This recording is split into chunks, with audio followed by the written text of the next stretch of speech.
So Halo Infinite has got some new content drops, it's got some new operations, and we've got a new weapon in Halo Infinite. And broadly, people are enjoying the new content that has been released, but there is still an ongoing rhetoric across social media and here on YouTube about the content that's dropping, and people are quite reasonably asking questions as to why we're getting weapon skins and not whole new weapons. I've taken some time to think on it, and I wanted to present my thoughts on the wider rhetoric, the wider story, the narrative that's going on effectively between Halo Studios and the community, and why this misunderstanding is even in existence. And unfortunately it goes back to a similar issue that I've addressed before, but in order to talk about this we need a change of setting.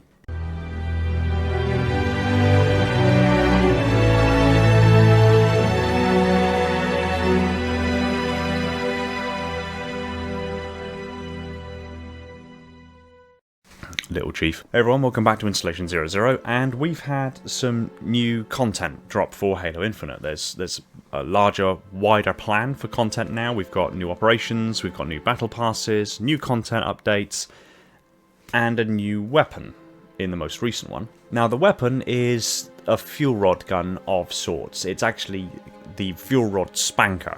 Now, when I first saw the weapon model, when I first sort of understood with the live stream what this weapon was, my brain went straight to the lore. I'm a Halo lore YouTuber, that's where my brain went. So I thought to myself, oh, that's cool. The Swords of San Helios and the UNSC have been kind of cooperating for several years now since the end of the Human Covenant War. This must be the fruits of that cooperation. This is either a UNSC weapon that's been upgraded with ex-Covenant tech to become the Fuel Rod Spnkr, or the Spanker has been given over to the Swords of San Helios and they've upgraded it with Fuel Rod components to turn it into the Fuel Rod Spnkr. In either case, I thought, okay, that's cool, it fits in with the lore, makes sense. As it is, that isn't exactly what this weapon is. It's actually apparently something to do with the Banished getting hold of a Spanker and then adapting the Spanker with Fuel Rod components, so it's close to my expectations, but not quite. In either case, the subject of this video isn't necessarily about the lore of this weapon. In fact, it's much more to do with how this weapon's been received, and the fact that in the ambiguity that we're being left with, it opens the door to criticism, and there's unfortunately a distinct possibility that a lack of communication, an issue that we've touched upon before, may end up making a rod for their own backs for the devs of Halo Infinite and perhaps forward into the future. I want to try to give this a fair and kind of unbiased approach, but I'm gonna be asking some rather difficult questions on both sides of the fence. I'm going to be looking at this from the point of view of the dev team and from a business point of view for Halo Studios, but I'm also going to be looking at this from a community angle and why these questions are being asked. Now, let's stop getting vague, let's get specific. So, loads of people are enjoying this new Fuel Rod Spnkr. They're enjoying it, they're playing with it. I've seen Uber Nick, I've seen Spiteful, Lacinity, I've seen Spartan John, loads of other content creators streaming on Twitch enjoying this weapon live. And they are enjoying this weapon. But there's still a very large dialogue that's going on about the fact that this is effectively just a reskin of the Spnkr, and why couldn't we just have a fuel rod gun? Why can't we just have a new weapon? I'm not an expert in game development whatsoever. I did some programming, some coding back in university when I was doing computer science, but aside from that, the game development environment, I am not an expert. So my comments are coming from a point of being a novice, of being an outsider, which I think actually lends some degree of credence to some of the arguments that are particularly prolific amongst the community. So we'll get that forward out of the way first. The question really that's being broadly asked is, okay, great, we've got this fuel rod that's effectively a reskin of the Spnkr, but why can't we just have the fuel rod? And the answer that we get from Halo Studios is the development team that are working on content updates for Infinite is very small and they have limited resources. That's it. That's the explanation we get. Now, although that partially answers the question, it doesn't fully answer the question. And the fact that it doesn't fully answer the question is what is fueling this dialogue. From a business point of view, it's abundantly clear. It's been said, pretty much set in stone now. The majority of Halo Studios have now shifted over and are now developing the next games for Halo in the Unreal Engine, basically abandoning Halo Infinite and the Slipspace engine, in spite of the fact that the Slipspace engine represents millions of dollars of investment in development and research, and they're moving on to the Unreal Engine.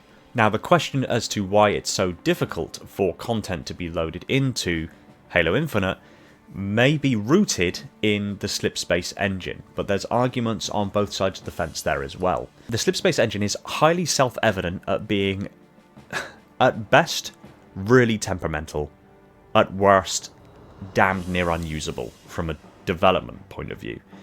This is demonstrable by two facts.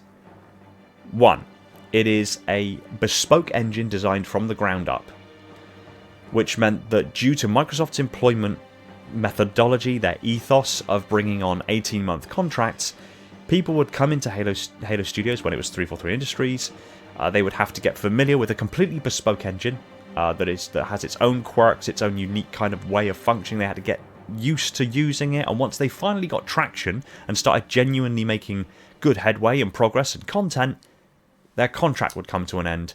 They would leave and be replaced by somebody else who then had to go through the same process. It's on record that that was a big problem.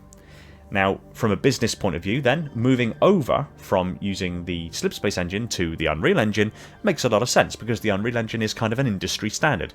Everyone knows it, everyone knows how to use it. You can still keep that, as much as it's a pain in the arse for employees' point of view, you can still keep that 18-month contract, and the employees can come in, really quickly gain orientation with this engine because they're used to it, they know about it, they can develop awesome content, and then when they leave, whoever else comes in behind them immediately knows what the engine is, what was going on. They can see what the previous content was and what direction it was going in, and they can pick up the slack and they can continue. Makes a lot of sense from a business standpoint.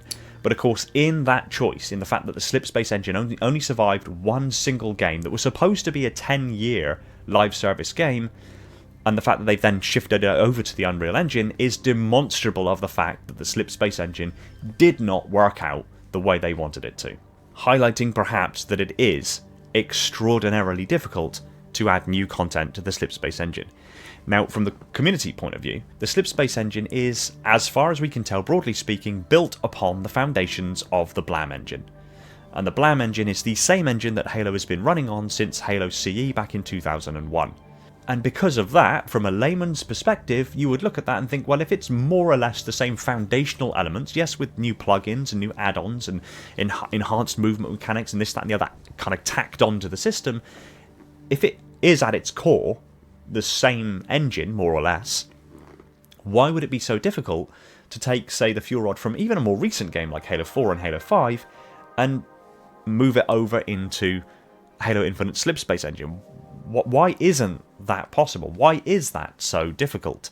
And in not getting a full answer, the community naturally look at it and go, well, is it just that it is ridiculously difficult, in which case you made an engine that doesn't work, unfortunately demonstrable by the fact that of the previous points I made, and the fact that they stayed around for one game that was supposed to be for 10 years, and now they're moving over to the Unreal Engine.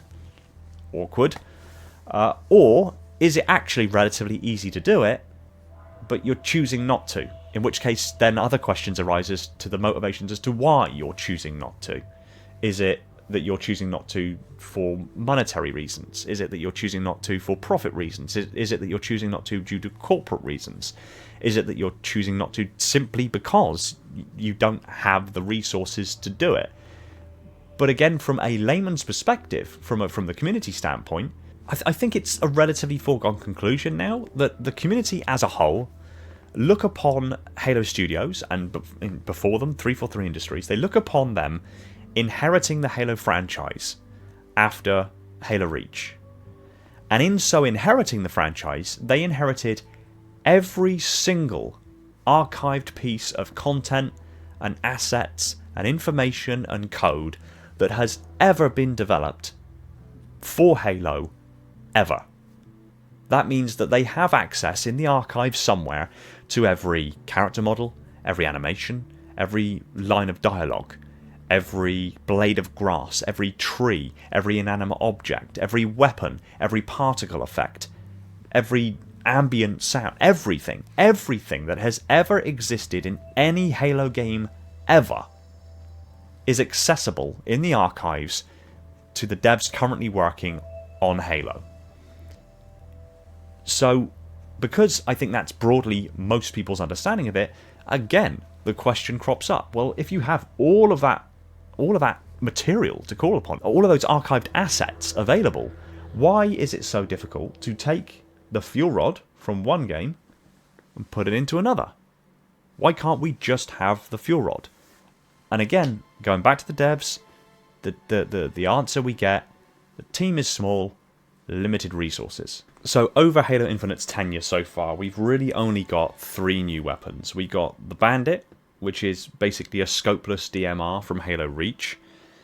We got the MA5K Avenger, which was obviously, for me as a lore guy, predominantly used by the Spartan 3s during the Ghost of Onyx. Just so happens to be my favourite Halo book, which was great to see, but really was just a reskinned assault rifle with the same animations, but obviously tweaked weapon characteristics in having a higher rate of fire and slightly less damage per projectile. And we got this Fuel Rod Spnkr, which is just a reskin of the Spanker, but again, tweaked weapon characteristics to fire fuel rods rather than rockets. Again, on the devs' perspective, maybe they did import those assets during the actual active development when they had larger teams and the ability to do so, and it was relatively and proportionally easier to do it then.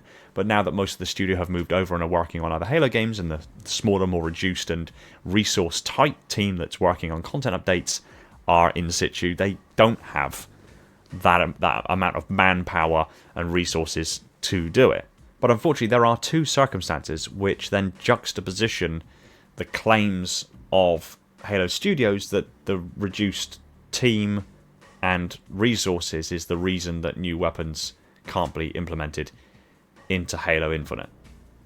One is that it's already been announced, almost immediately following the reveal of the Fuel Rod Spnkr, that the Brute Shotgun is coming. Now, the Brute Shotgun seemingly was in development during the development cycle of Halo Infinite, but just didn't quite get finished before the game shipped, but is somehow having those final little bits of work done and is shipping with an upcoming content update, meaning that the team that are working on content updates have the resources and the manpower available to take a weapon that is already in the engine, partially finished, and finish it completely and make it a fully fledged weapon. But then this circles back to the Fuel Rod Spnkr and the argument of why can't we have just the Fuel Rod in Halo Infinite.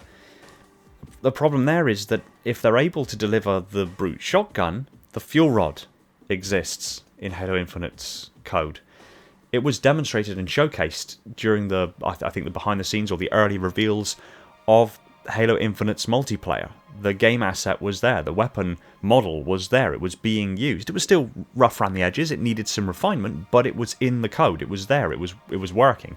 I think it might have been the imported asset from perhaps Halo 5 Guardians, but then to release a weapon that was partially finished in the game code during development and just finishing it up and bringing it to Halo Infinite in an upcoming content update begs the question why the same couldn't have been done for the Fuel Rod.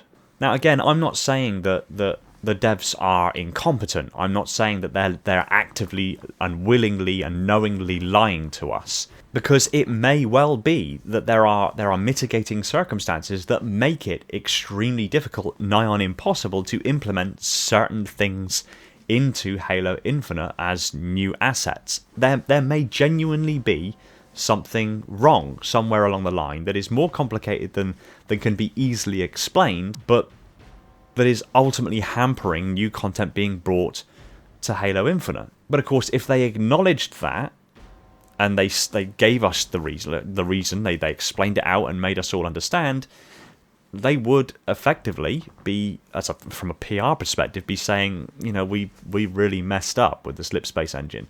Doesn't look great from a PR perspective. So again, I kind of understand why they're not saying anything beyond small team, limited resources. But indeed, also while not saying something, it leaves it ambiguous enough for us to think to ourselves, well, why is it so difficult? Is it difficult, or is it that you just can't be bothered? That's unfortunately the dialogue that is opened up in that ambiguity. Now, this argument that these weapons can't be implemented due to limited resources and a small team doesn't hold water when you compare that to the modding community of Halo. Now, MCC currently supports modding, and the modding community for Halo are incredible. They can take almost any asset made in any other Halo game and import it into any other Halo game and just make it work and be awesome.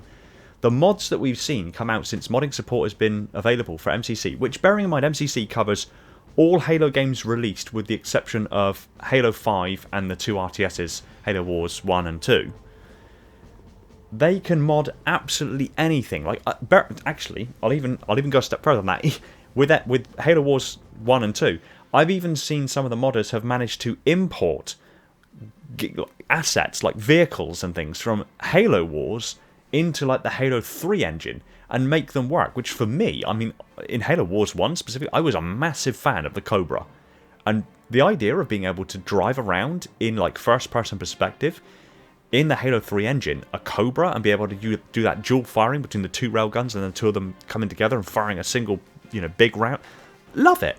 The fact that the modding community are capable of things like that highlights the fact that, bearing in mind the fact that the modding community are people at home on their computers without the resources that Halo Studios have, without the huge amount of manpower that a development team would have. And yet these awesome people are managing to create ridiculously awesome mods in the MCC with basically the same constraints that the dev team currently supporting Halo Infinite and its content updates have, and yet seemingly do it better from a layman's perspective. Now again, there may be complexities that are completely going over people's heads in why it is so difficult for Halo Infinite and the Slipspace engine. But without us being told what those complexities are, that naturally feeds speculation. And that speculation, if left long enough, can turn resentful. Modders are, of course, always looking for new challenges. That's their bread and butter. They love getting into the code, pulling things apart, seeing how things work, and then making cool stuff as a consequence. That's the modding community through and through. There is a day of reckoning coming, because at some point or another, the modding community are going to crack Halo Infinite. They're going to start modding it. In fact, as far as I'm aware, there's already evidence that there are some mods going on in the background within Halo Infinite's development environment. So there is rapidly approaching a time where once the modding community really get traction with Halo Infinite and figure out how it works, assuming it is not so ruthlessly complex as we have been told numerous times by the devs themselves that it can't be used. If they do crack it and figure it out and start creating content and importing content from other Halo games into the Halo Infinite Slipspace engine build environment, the question will then be asked again. If the modders can do it, why can't the devs? So now we get to the crux of the problem, and unfortunately it goes back to something that I've spoken about before. Communication.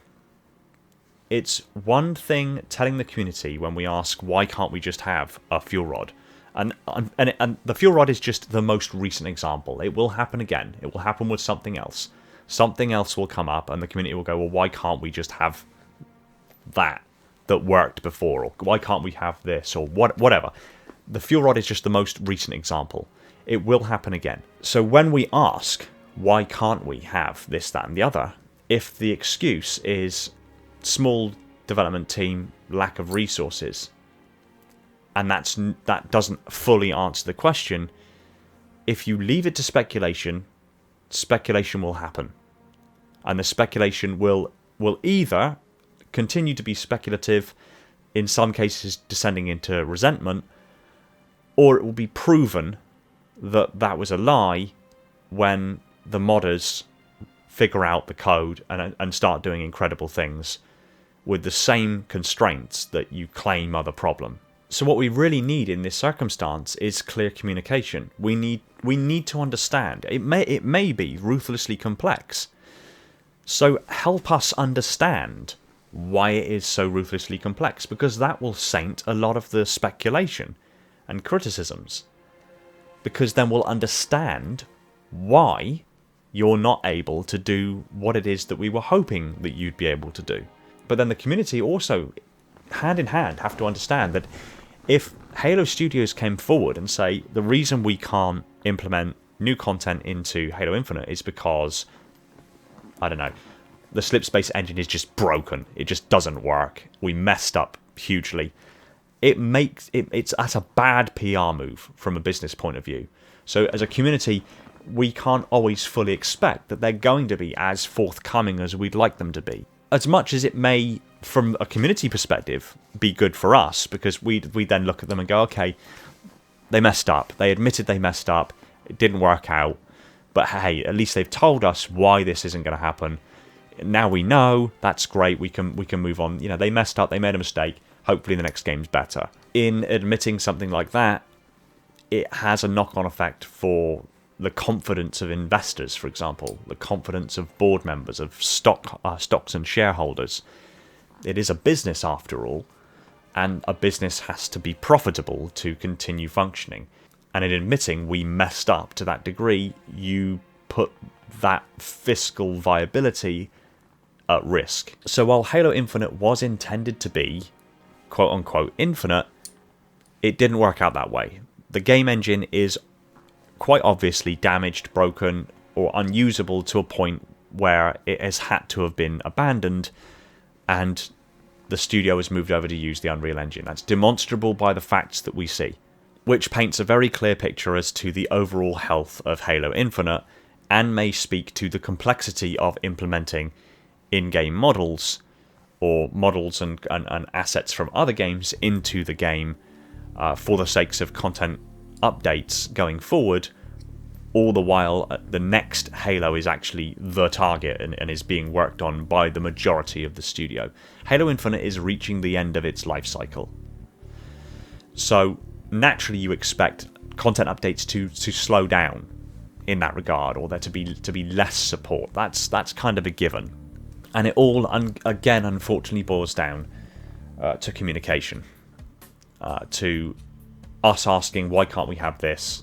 The devs saying because of this and this, but only being a partial answer to the question, fueling our speculation, which ultimately sours the dialogue between community and developer, meaning they're less likely to tell us about problems and things that have cropped up in the future, which fuels us more speculation and more animosity. It's a vicious cycle. So I think I've been fairly fair with this argument altogether, but ultimately the community dialogue is what motivated this video in the first place, and I'm interested in the community dialogue on this. So I'd like to hear in the comments, is it just super difficult to implement new content into Halo Infinite because the slipspace engine is broken? Or is it that it's actually relatively easy, they just can't be bothered for the financial reasons, for profit reasons, or because they're moving on to the next game? Or are there other reasons that perhaps I haven't covered here? Pop them in the comments down below, and I'd love to hear the dialogue. What are your thoughts on this? What are your thoughts on the future content that's coming to Halo Infinite? And just, yeah, get a dialogue going. I'd be interested to read what you guys have to say. And until next time. Thanks for watching. If you haven't already, consider hitting the subscribe button and ring the bell so you don't miss out on future content, and hit the like button if you enjoyed the video. It really does help the channel out significantly. Feel free to pop a comment below on anything you'd like me to cover next, and before signing off I just want to give a shout to my Patreon supporters, Spartan10148, my singular contender class ancilla, Falcon, Jordan and Poseidon, the metarchs of my facility, Sylphia, Ashley, Esoteric, Spartan 1029 and Chris Allen, my dutiful monitors, Darian, Legion, Labrat, Spartan 137, Chris, Element 0, J3, Mr. Keys, Gunslinger Cult, Evermore's Personal Devil, Scion Esports and Saber, my diligent sub-monitors, my dominating fleet of Strato Sentinels, and my loyal enforcers, and all other patrons who continue to support the channel. I can't thank you guys enough. Big props to my Tier 0 YouTube members, Spartan137, Talia, Fenrir, Bornstella, and Jimbo, and all other YouTube members keeping the installation running on that glorious vacuum energy. And if you really love what I'm doing here, consider supporting the channel via the links in the description. Much love, take it easy, and find peace in the domain.